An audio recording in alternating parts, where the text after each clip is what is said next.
Tamil Nadu governor విజయ్ని మరలా పిలకపోవడానికి షాకింగ్గా లేదా మీకు?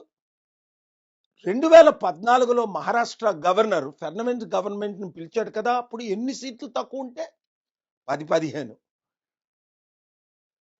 అలాగే 2018లో యడియూరప్ప గవర్నర్ 10 సీట్లు తక్కువ ఉంటే పిల్లదా? విజయ్ ఓన్లీ 2 తక్కువ. అలాగే ప్రెసిడెంట్ ఆఫ్ ఇండియా వాజ్పేయి గవర్నమెంట్లో దాదాపు 100 సీట్లు తక్కువ ఉన్నాయి, ఇంకెక్కువ.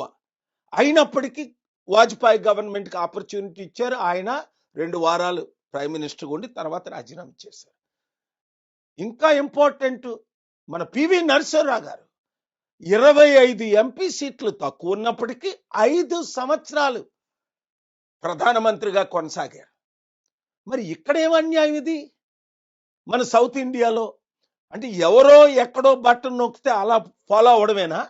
ఇండియా ఇమేజ్ని కంప్లీట్గా డిస్ట్రాయ్ చేయడమేనా? విజయ్ని గవర్నమెంట్ ఫార్మ్ చేసినప్పటికీ స్మూత్గా నడపనివ్వరు.